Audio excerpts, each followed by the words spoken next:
Hello दोस्तों, आज का हमारा विषय क्रैंकेश है। आज हम ये जानेंगे कि क्रैंकेश में क्या क्या व्यवस्थाएं होती हैं और ये कितने प्रकार के होते हैं। तो सबसे पहले हम बात करते हैं कास्टिंग के आधार पर। तो देखिए, कुछ इंजनों में जो आपका क्रैंकेश है वो ब्लॉक के साथ ही ढालकर बनाया जाता है। जिस तरीके से आप यहाँ पर देख रहे हैं, एक ब्लॉक आपके सामने है। इसमें आप देखेंगे कि यहाँ पर जो हिस्सा है क्रैंकेश का वो अलग है और सिलेंडर ब्लॉक जहां पर पिस्टन आपका चलता है वो वाला भाग अलग है, लेकिन हमने इसको एक साथ ढाल करके बना दिया। इस तरीके का जो ब्लॉक होता है ये एक साथ ढाल के बनाया जाता है। इसके अलावा आपके कुछ इंजनों में इस तरीके के भी ब्लॉक प्रयोग में किए जाते हैं जिसमें क्रैंकेश और आपका ऑयल सम्प जो है वो एक साथ ढाल के बनाया जाता है। और ऑयल सम्प भी जो होता है ये भी आपके दो प्रकार के आ जाते हैं। या तो आपकी जो है ये एक स्टील के चद्दर के बने हुए होते हैं, या फिर ये इसके साथ ही ढाल के बना दिया तो यह कास्ट आयरन के ही काम में लिए जाते हैं। तो इसके दूसरा प्रकार जैसा कि आपको यहाँ दिखाई दे रहा है कि जिसमें हमने क्रैंकेश और आपका जो ऑयल सम्प है इसे एक साथ ढाल करके बनाया है। क्रैंकेश वाला ये भाग है, इसके ऊपर का जो भाग है ये आपका ब्लॉक का जिसमें पिस्टन चलता है, इसको हमने स्प्लिट अप टाइप होता है जिसको हमने हटा दिया। लेकिन अब यहाँ पर जो बच गया ये पूरा जो है आपका ऑयल सम्प और क्रैंकेश है, इसे एक साथ ढाल के बनाया गया है। इस तरीके का जो आपका क्रैंकेश होता है उसमें बाहर की तरफ आपका ड्रेन बोल्ट दिया जाता है, यहीं से ही खोल करके इसमें से ऑयल को बाहर निकाला जाता है। जबकि दूसरा जो आपका प्रकार होता है क्रैंकेश के नीचे जो आपकी स्टील का बना होता है, स्टील की चद्दरों का बना हुआ होता है, उसमें भी इसी तरीके का ड्रेन बोल्ट दिया जाता है। चलिए वो भी देखते हैं हम। तो जैसे कि आप यहाँ देख रहे हैं, हम अगर बात करें तो हम ये कहते हैं कि इंजन को हम तीन भागों में बांटते हैं, सिलेंडर हेड, सिलेंडर ब्लॉक और आपका ऑयल सम्प। अब हम क्योंकि क्रैंकेश की बात कर रहे हैं तो क्रैंकेश और ऑयल सम्प कुछ में ढाल के बनाए जाते हैं, लेकिन कुछ में जैसे कि आप यहाँ देख रहे हैं कि ये ब्लैक कलर का है, ये पूरा आपका क्या है ऑयल सम्प है। इसमें आप नीचे की तरफ यहाँ देखेंगे तो एक ड्रेन बोल्ट दिया हुआ है। चलिए देखते हैं। तो जैसे कि आप यहाँ देख रहे हैं ये जो है इसमें ऑयल सम्प नीचे की तरफ जो ऑयल सम्प दिखाई दे रहा है इसमें यहाँ पर ड्रेन बोल्ट लगा हुआ है, जिसे खोल करके हम क्या करते हैं इसमें से ऑयल निकाल लेते हैं। तो चलिए अब हम बात करते हैं क्रैंकेश में दी जाने वाली व्यवस्थाओं की। तो सबसे पहले हम बात करते हैं कि देखिए क्रैंकेश में क्रैंक शाफ्ट के लिए, कैम शाफ्ट के लिए व्यवस्था की जाती है। इसके अलावा इन पे लुब्रिकेशन के लिए ऑयल गैलेरिया बनाई जाती है और ऑयल गैलेरियों का कनेक्शन जो है वहां तक किया जाता है। तो चलिए हम सबसे पहले देखते हैं ऑयल गैलरी। एक वायर के माध्यम से देखते हैं कि ये ऑयल गैलरी कहाँ तक जाती है और वायर हम देखते हैं कि ये कहाँ तक जा रहा है। तो आप देख रहे हैं कि ऑयल गैलरी में ये काफी अंदर तक चला गया है। इसे हम यहाँ से मोड़ लेते हैं ताकि हमें पता चल जाए इसकी लेंथ कहाँ तक है। इसके बाद यदि हम इसे नापते हैं तो आप पाएंगे कि ये जो ऑयल गैलरी है ये आपके क्रैंकेश में एक एंड से शुरू होती है और दूसरे एंड तक खत्म होती है। और ऑयल गैलरी को भी साफ किया जाता है। ऑयल गैलरी को साफ करने के लिए एक वायर ब्रुश आता है, वो इसी तरीके से एक पूरा लंबा वायर आता है जिसके ऊपर आपके ब्रुश आते हैं। उनसे आप क्या कर सकते हैं, इस गैलरी को एकदम क्लीन कर सकते हैं। जब भी इंजन की ओवरऑलिंग की जाती है उसे क्लीन करना चाहिए। इसके बाद हम बात करते हैं कि ऑयल फिल्टर के द्वारा जो ऑयल छन के आता है और ऑयल पंप के द्वारा जो ऑयल भेजा जाता है वो भी आपकी गैलरियां हैं, वो आपकी इस तरफ होती है, दूसरी तरफ ये भी आपकी क्रैंकेश में होती है। यहाँ पर आपका जो ऑयल पंप है वो लगा हुआ होता है। ऑयल पंप जो है ऑयल को बाहर की तरफ निकालता है, आपके ऑयल फिल्टर में भेजता है। ऑयल फिल्टर से छन के वापस अंदर चला जाता है। अंदर कहाँ जाता है वो भी हम देखेंगे। तो चलिए एक वायर के इसी वायर के माध्यम से देखते हैं कि ये आपको दिखाई देगा। इस तरीके से जो आपका ऑयल है वो यहां से आता है और सीधा आपकी इस गैलरी में प्रवेश करता है। इस ऑयल गैलरी को भी देखते हैं यहां से कि ये कैसे आ रही है। तो आपके ऑयल पंप के भाग में आपको ये आती हुई दिखाई देगी।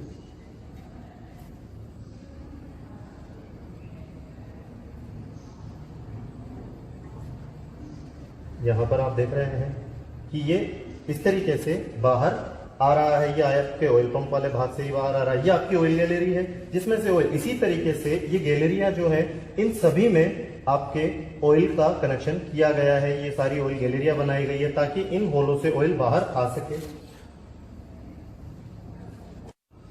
ऑयल गैलरी में जो प्रेशर होता है उसे जांचने के लिए एक प्रेशर गेज यहाँ पर लगाया जाता है जिसे लो लुब्रिकेंट ऑयल प्रेशर के नाम से जाना जाता है, जो कि आपके डैशबोर्ड पर लगा होता है।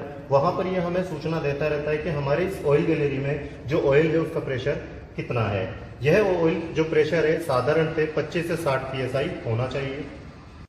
यदि यह ऑयल प्रेशर कम या ज्यादा होता है तो इसकी भी सूचना हमें डैशबोर्ड पर मिलती रहती है, जो कि हमें एक सेंसर के द्वारा मिलती है। यहाँ ऑयल गैलरी में आप देख रहे हैं कि यहाँ हमने एक सेंसर लगाया हुआ है। आजकल चूंकि ये इलेक्ट्रॉनिक सिस्टम पर आधारित है और यहाँ से आगे चलते हैं तो यही आपका ऑयल फिल्टर भी यहाँ लगाया जाता है। तो ये जो जगह आप देख रहे हैं तो ये ऑयल फिल्टर के लिए व्यवस्था की गई है। यहाँ पर ऑयल पंप लगाया जाता है और ऑयल पंप के बाद यहाँ पर आप देख रहे हैं कि एक ब्रेदर पाइप इसके ऊपर लगाई गई है। इसके बाद हम बात करेंगे यहाँ पर दूसरी तरफ ये आपको एक छोटा कट दिखाई दे रहा है। आज के समय में ब्लॉक पर ये नहीं आता है। ये पुराने समय के जो ब्लॉक आते हैं जिनमें फ्यूल फीड पंप हम मैकेनिकल टाइप प्रयोग में लेते थे, उनके लिए ये जगह दी जाती थी। क्योंकि आज के समय में हम इलेक्ट्रॉनिक फ्यूल फीड पंप प्रयोग में ले रहे हैं, एसयू इलेक्ट्रिकल के नाम से जाने जाते हैं ये, तो इनको हम सीधे फ्यूल टैंक में ही लगा देते हैं, जो कि आजकल सिलेंडर ब्लॉक पे नहीं लगाए जाते हैं। इसके बाद हम आगे बात करते हैं कि ऑयल संप में हमें ऑयल के लेवल का कैसे पता चलेगा। तो उसके लिए एक इस तरीके का गेज लगाया जाता है, जो कि हमें इसे डिप स्टिक गेज के नाम से जाना जाता है, डीप स्टिक गेज। ये गेज जो होता है ये इस तरीके से हमें बाहर दिखाई देता है आपके क्रैंककेस में। तो यह ऑयल में डूबा होता है और वहां हमें ये बताता है कि हमारा जो इंजन है इसमें ऑयल का लेवल ज्यादा से ज्यादा है या कम से कम है। इसमें आप जब भी कभी देखेंगे तो इस गेज पे आपको मैक्सिमम और मिनिमम लिखा हुआ यहाँ पर मिलेगा, या फिर आपको यहाँ पर दो कट मिलेंगे। नीचे का जो कट होता है इससे कम नहीं होना चाहिए और मैक्सिमम का मतलब ये होता है कि अधिकतम नहीं होना चाहिए। तो इसके बीच में हमेशा ये ऑयल होना चाहिए। यदि अगर ये इससे कम होता है या ज्यादा होता है तो इंजन में समस्या आती है। इस समस्या की बात हम हमारे अगले वीडियो में जब लुब्रिकेशन सिस्टम आएगा तब हम इसके ऊपर चर्चा करेंगे। इसके बाद हम बात करते हैं ब्रीदर पाइप की। तो ये जो ब्रीदर पाइप है ये हमारे क्रैंककेस वेंटिलेशन सिस्टम के लिए दिया जाता है। क्रैंककेस वेंटिलेशन सिस्टम से हमारा अभिप्राय है कि कुछ आपकी बिना जली हुई गैसें और कुछ जली हुई गैसें आपके कंबशन चेंबर से होती हुई, पिस्टन रिंग से होती हुई यह क्रैंककेस में पहुंचती है और क्रैंककेस में से होती हुई यह ऑयल के संपर्क में आती है और उस ऑयल को धीरे धीरे खराब करने लगती है। तो ये एक समस्या हो जाती है। इस समस्या से बचने के लिए हम क्रैंककेस वेंटिलेशन को काम में लेते हैं। क्रैंककेस वेंटिलेशन साधारणतः आपके दो प्रकार के होते हैं, ओपन क्रैंककेस वेंटिलेशन और पॉजिटिव क्रैंककेस वेंटिलेशन। तो यहाँ जो आप ये पाइप देख रहे हैं ये आपकी ओपन क्रैंककेस वेंटिलेशन है, जिसमें हम जो जली हुई गैसें हैं इन्हें या जो आपकी संप में आ गई है ग्लोबाई जो गैसें हैं उन्हें हम सीधा बाहर निकाल देते हैं ब्रीदर पाइप के माध्यम से। जबकि दूसरी क्रैंककेस वेंटिलेशन में हम बिना जली हुई जो गैसें होती हैं उन्हें फिर से काम में लेते हैं, उन्हें जलाते हैं और जलने के बाद ही उन्हें साइलेंसर के माध्यम से बाहर भेजा जाता है। पॉजिटिव क्रैंककेस वेंटिलेशन सिस्टम, इसे समझने के लिए हमें एक इंजन को माध्यम बनाना पड़ेगा।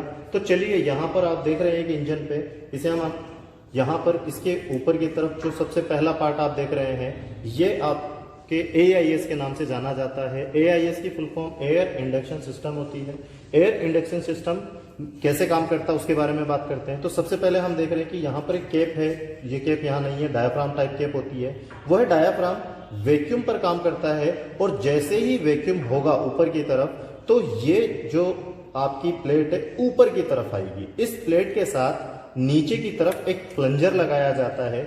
ये प्लंजर हमारे यहाँ पर बंद वाल्व को क्या करता है, जैसे ही उठता है तो खोलता है। तो ये रास्ता जो होता है इसे बंद करने का और खोलने का जो काम होता है इस वाल्व का होता है। और ये जो वाल्व होता है ये डायाफ्राम के साथ यहाँ पर जुड़ा होता है और इस डायाफ्राम का जो कनेक्शन होता है वह सीधा हमारे इस इनलेट मैनिफोल्ड के साथ होता है। ये जो पाइप आप देख रहे हैं यहाँ पर होता है। जैसे ही सक्शन होता है तो सक्शन के दौरान क्या होता है कि यह पाइप में वैक्यूम उत्पन्न होता है और इस पाइप के माध्यम से ये जो डायाफ्राम है ये ऊपर की तरफ आएगा, जिसकी वजह से यहाँ पर नीचे की तरफ जो प्लंजर है वह ऑन हो जाएगा और जैसे ही ये ओपन होता है तो यहाँ पर जो आप लाइन देख रहे हैं ये लाइन ऑन हो जाती है। अब इसका कनेक्शन नीचे से हमारा जो टेपिड कवर है इसे पूर्ण रूप से क्या रखा जाता है, बंद रखा जाता है, सील्ड रहता है।